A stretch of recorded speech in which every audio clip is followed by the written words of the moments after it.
Hello student, good morning.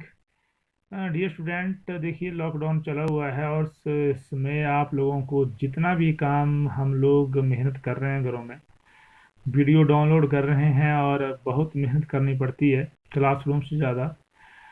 Chapter 10th हम लोगों ने किया, चैप्टर 11th कर रहे हैं। कुछ बेसिक चीज़ें मैंने आप लोगों को बताई थी, जो 11.1 एक्सरसाइज हम लोगों ने की थी। वहाँ से डायरेक्शन रेशो से कैसे डायरेक्शन कोसाइन आप निकालेंगे, 2 पॉइंट अगर दिए हुए हैं तो डायरेक्शन रेशो कैसे निकालेंगे, ये चीज़ें आप लोगों ने कर ली है। ठीक है, तो चलिए अब हम बात करेंगे आज। अब बात कर रहे हैं हम इक्वेशन ऑफ लाइन निकाल रहे हैं स्पेस, क्योंकि हम थ्री डिमेंशनल ज्योमेट्री पढ़ रहे हैं। थ्री डिमेंशनल ज्योमेट्री पढ़ रहे हैं तो हम बात कर रहे हैं equation of the line in space. Space में हमने इक्वेशन ऑफ लाइन निकालनी है। तो सबसे पहले हमने क्या किया, देखिए हमने ले लिया एक्स एक्सिस, वाई एक्सिस और जेड एक्सिस ले लिया, स्पेस ले लिया। अ, देखिए आपने पहले भी पढ़ा हुआ है, मेन चीज होती है पोजीशन वेक्टर। ठीक है, सबसे पहले हमें लेना पड़ता है पोजीशन वेक्टर की। किसी भी चीज की पोजीशन, किसी ऑब्जेक्ट की पोजीशन निकालने के लिए हमें पोजीशन वेक्टर लेना पड़ता है, और पोजीशन वेक्टर को हमें ओरिजिन के साथ ज्वाइन करना पड़ता है। सबसे पहले हमारे पास पोजीशन वेक्टर लिए हमने पी, और पी के हमेशा जो कोऑर्डिनेट होते हैं इसमें, किसमें, थ्री डिमेंशनल ज्योमेट्री में, ठीक है, वो होते हैं एक्स वाई और जेड। जेड जुड़ जाता है। ठीक है, कोऑर्डिनेट में आपके पास दो ही कोऑर्डिनेट होते हैं। अब यहाँ हमने क्या किया कि एक पॉइंट और इसमें पास थ्रू कर दिया। ठीक है, क्योंकि हमारे पास हमने निकालना कि we can find the equation of a line passing through a given point. एक पॉइंट पास थ्रू कर रहा है और पैरेलल है किसके, टू अ गिवन वेक्टर, किसी वेक्टर के पैरेलल है। ठीक है, सबसे पहले हमने पोजीशन वेक्टर लिया पी, और ओ पी आपके पास क्या आ गया, पोजीशन वेक्टर आर आ गया। ठीक है, O P that is equal to R. उसके बाद एक और पॉइंट पास थ्रू किया हमने इसमें, और वो पॉइंट क्या है, ए है, दैट इज एक्स। इसके क्या लिया हमने, coordinate x one by one और जेड वन ले लिए। ये ले लिया वेक्टर जो इस लाइन की पैरेलल है। मतलब अब यहाँ कंसेप्ट क्या है कि दो लाइनें आ गई। एक लाइन आपके पास, इसको आप लाइन एल मान सकते हैं, एक क्या मान सकते हैं, जो लाइन है बी है। ठीक है, तो देखिए दो लाइनें पैरेलल कब होती है, इसकी प्रॉपर्टी आनी चाहिए आपको। तो दो लाइनें पैरेलल कब होती है, सिंपल सा फंडा है। जैसे आपके पास है दो लाइनें दी है, ए वेक्टर दिया है और ए बी वेक्टर दिया है। ये ए और बी वेक्टर जो है देखिए पैरेलल हैं, तो ये पैरेलल होंगे तो उनको हम किस तरह लिख सकते हैं, हम इनको लिख सकते हैं A is equal to lambda B.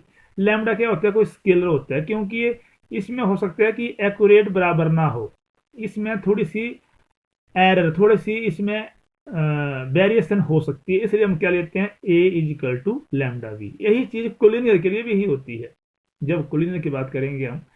तो चलिए बात कर रहे हैं हम कि आपके पास पॉइंट पास थ्रू किया x one by one Z one, उसके पैरेलल है। तो कंसेप्ट यहाँ से समझ आ गया कि लाइन एल जो है इसके पैरेलल है।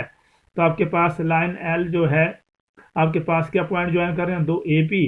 तो ए पी किसके पैरेलल होगा, बी के पैरेलल होगा। और ए पी बी के पैरेलल कब होगा, जब vector A B is equal to lambda B. Simple सी बात।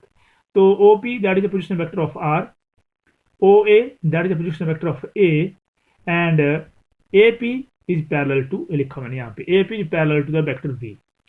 तो पैरेलल कब हमने बता दिया कि जब A P is equal to lambda B. ठीक है, और लैम्डा क्या है, एन स्केलर क्वांटिटी है। तो ए पी का निकालना मैंने पोजीशन वेक्टर, तो पता ही है पोजीशन वेक्टर कैसे निकालते हैं, सेकंड वाले से पहला घटा लेते हैं। तो सेकंड क्या है पी, और फर्स्ट क्या है ए। तो पी का मतलब O P minus O A, position vector of P minus position vector of A, that is equal to lambda B. Position vector of P क्या दिया हुआ है आर, और पोजीशन वेक्टर ऑफ ए क्या दिया हुआ है O A, that is equal to A. तो R minus A is equal to lambda V आ गया, और यहां से R is equal to A plus lambda V, ए आ गई वेक्टर फॉर्म। जहां वेक्टर लगा है वो वेक्टर फॉर्म आपके पास आ गई। बहुत ही इंपॉर्टेंट ये आपके पास इक्वेशन है, वेक्टर फॉर्म है। बहुत सारे क्वेश्चनों में इसका यूज होने वाला है। जब भी कोई पॉइंट पास थ्रू कर रहा है, ठीक है, स्पेस में, और वेक्टर पैरेलल दिया है, तो क्या है कि आपके पास पहले लिखेंगे पोजीशन वेक्टर, फिर जो वेक्टर पास थ्रू है वो प्लस लैम्डा लगा के दूसरा वेक्टर लिख देंगे। आप कार्टिजियन फॉर्म में चेंज करना है। कार्टिजियन मतलब कोई वेक्टर नहीं है। तो वेक्टर को हटाना है, तो हमें आर की वैल्यू पुट करनी पड़नी, ए की वैल्यू पुट करनी पड़नी और बी की वैल्यू पुट करनी पड़नी। आर पता है आपको, पोजीशन वेक्टर है। तो पोजीशन वेक्टर है तो आपके पास क्या आएगा, आर एक्स के साथ आई ले जाएगा, वाई के साथ जे और जेड के साथ के ले जाएगा। ठीक है, तो आपके पास आर कितना आ गया जी, X I by J Z K. A कितना आ गया, एक्स आई बाई 1 जे और जेड के। और यहाँ वेक्टर बी क्या रिप्रेजेंट कर रहा है, डायरेक्शन रिप्रेजेंट कर रहा है, तो डायरेक्शन रेशो है। और डायरेक्शन रेशो क्या होते हैं, ए बी सी। तो वेक्टर बी क्या आ गया, ए आई बी जे और सी के आ गया आपके पास। इन सब की वैल्यू भर दी हमने किस में, 1 में। तो देखो वैल्यू भरने के बाद आपके पास क्या आ गया, एक्स आई प्लस वाई जे प्लस जेड के वैल्यू भर दी। अब हमने एक्स वाली इकट्ठी कर लेना वेरिएबल, ठीक है, और ए बी सी हमने ला कर लेना। तो देखिए एक्स यहाँ भी है, एक्स यहाँ पे भी है, तो इसको हम यहाँ ले आएंगे और आई सेम में इसको इकट्ठा कर लेंगे। तो एक्स इसको यहाँ लाएंगे, माइनस का बन जाएगा एक्स माइनस एक्स 1, कॉमन क्या है आई, वैसे इसको यहाँ लाया by minus by 1 J, Z minus z 1 के आ गया। और यहाँ ए रह गया, इसको हमने लैम्डा से मल्टीप्लाई कर दी, ए लैम्डा आई बी लैम्डा जे और सी लैम्डा के आ गया जी। दो वेक्टर बराबर कब होते हैं, अगर जब बराबर होते हैं तो हम उनके आई जे के कोएफिशिएंट को बराबर कर देते हैं, इक्वेट कर देते हैं। कर दो बराबर, यहाँ एक्स माइनस एक्स 1, यहाँ क्या है ए लैम्डा आ गया जी, a lambda, y minus by 1 b lambda, z minus z 1 c lambda. अब आप क्या देख रहे हैं कि लैम्डा सब में आ रहा है, ए को हम इस साइड ले आए, बन गया x minus x 1 upon a, by minus by 1 upon b, z minus z 1 upon c. और ये तीनों किसके बराबर आ गए, लैम्डा के। तो ये आ गया आपके पास x minus x 1 upon a by minus by 1 upon b, z minus z 1 upon c. इस इक्वेशन में मेन बात देखिए आप, ए एक्स 1 बाई 1 जेड 1 है, ए पॉइंट पास थ्रू कर रहे हैं, और जो वेक्टर पैरेलल है, जो डायरेक्शन रेशो है, वो है ए बी सी। ठीक है, that is the equation of the line passing through a point, एक पॉइंट। अब 2 पॉइंट पास थ्रू करेंगे हम। अब आ गई equation of the line passing through 2 given point. उसी तरह से पोजीशन वेक्टर ले लिया हमने पी, एक्स वाई जेड आ गए, एक पॉइंट ए पास थ्रू कर रहा है एक्स 1 बाई 1 जेड 1, एक बी पास कर रहा है एक्स 2 बाई 2 जेड 2। अब ये तीनों पॉइंट ए की लाइन में लाइज कर रहे हैं। जब 3 पॉइंट ए की लाइन में लाइज कर रहे हैं, मतलब क्या है, ये कोलिनियर है। क्या है, कोलिनियर। ठीक है, जब कोई पॉइंट्स 2 और 3 points that can be lies in same line, then we can say that points are collinear. तो कोलिनियर के लिए फिर से वही condition, A P that is equal to lambda into A B, वही कंडीशन लग गई, A P that is equal to lambda into A B.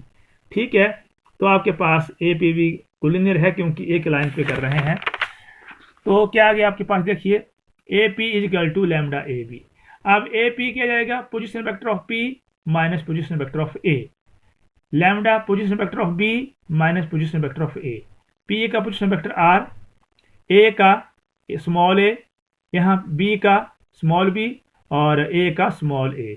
तो आपके पास सेकंड इक्वेशन आ जाती है अब r is equal to A plus lambda b minus a आई आपके पास equation of the line passing through 2 given points, बहुत इंपॉर्टेंट इक्वेशन।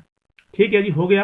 अब हमने कार्टेशियन निकालनी, कार्टेशियन निकालने के लिए हमने वैल्यू भरने सबकी, किसकी, आर की, ए की और बी की। आर आपके पास दिया हुआ है, क्या दिया हुआ है, पोजिशन वेक्टर। ठीक है, ए आपके पास दिया है बी, ए क्या है एक्स 1 आई लग गया, बाई 1 जे जेड 1 के। जब वेक्टर फॉर्म में लिखना है तो एक्स बाई जेड की साथ आपने आई जे के लगा देना है, वो वेक्टर बन गया आपके पास। बी आ गया x 2 I plus by 2 J Z 2 के, और आर आ गया x I plus by J Z के। जब सारी वैल्यू भर देंगे और इनको इकट्ठा कर देंगे, जैसे हमने पहले किया था, एक्स एक्स को इकट्ठा किया था, तो आपके पास बन जाएगी x minus x 1 upon x 2 minus x 1, by minus by 1 upon by 2 minus by 1, Z minus z 1 upon Z 2 minus z 1। ये आ गई equation of the line passing through 2 given point, बहुत सारे। जहां भी 2 पॉइंट पास थ्रू करेंगे तो ए equation हो जाएगी, जहां एक पॉइंट पास थ्रू करेगा तो इक्वेशन लगेगी x minus x 1 upon a is equal to y minus y 1 upon b is equal to z minus z 1 upon c. और 2 पॉइंट जब भी पास कर रहे हैं सीधे आपने ए इक्वेशन लगा देनी है। अगर कार्टेशियन है, वेक्टर है, तो r is equal to A plus lambda b minus a. 2 important equation है, ये पूरे इस चैप्टर में चलने वाली है। अब चलिए दो लाइनों के बीच में हमने एंगल निकालना है। ये लाइन दो एल और L1 L2 दो लाइनें ले ली हमने, ठीक है। L1 और L2 दो लाइनें आ गई, इंटरसेक्ट कर रही है, एंगल थीटा बना रही है, ठीक है। तो लाइन जो है वो एक पॉइंट को पास थ्रू कर रही है, जैसे मान लिया यहाँ पे और यहाँ पे कोई पॉइंट पास थ्रू हो रहा है, यहाँ P हो रहा है, यहाँ Q हो रहा है।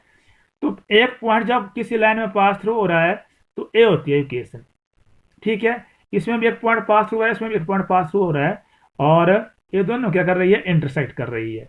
तो वन पॉइंट पास के लिए आपने इक्वेशन पढ़ी है, क्या जाएगी, r is equal to a one plus lambda b one, r is equal to a two plus mu b to.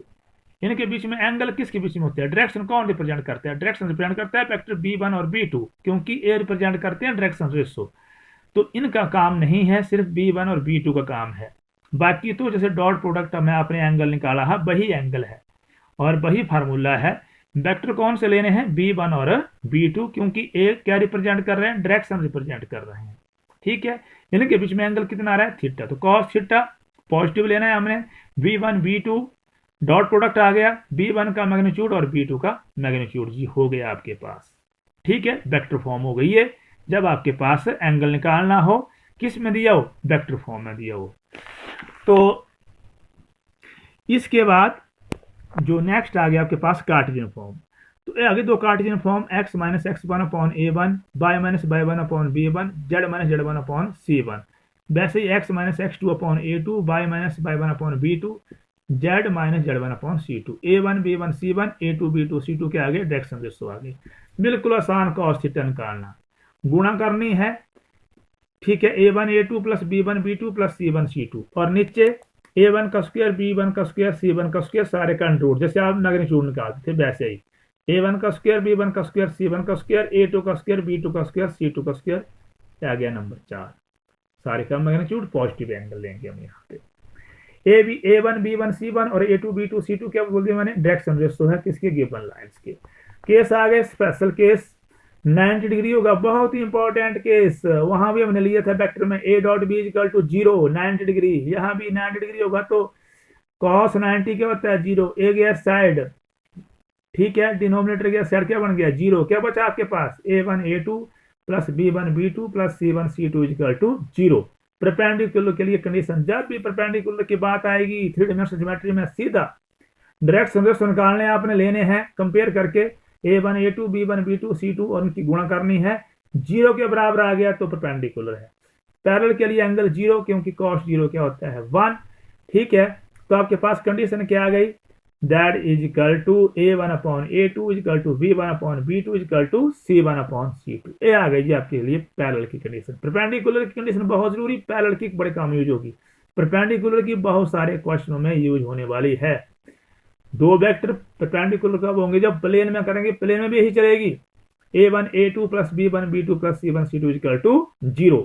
Note कर लो इसको, बहुत ही important, very very important, very very important. कहाँ है कहाँ है कहाँ है, a very very important, very very important, ठीक है। अब आ गया आपके पास 6 नंबर वाला क्वेश्चन, 6 मार्क्स वाला क्वेश्चन की बारी आ गई। Shortest distance between two lines, जैसे एंगल निकाला वैसे आप इनके बीच में डिस्टेंस निकालेंगे। स्क्यू लाइन्स भी है, इनको स्क्यू लाइन्स भी बोलते हैं आप। तो स्क्यू लाइन्स में आपके पास हम शॉर्टेस्ट डिस्टेंस निकालेंगे, स्क्यू लाइन्स में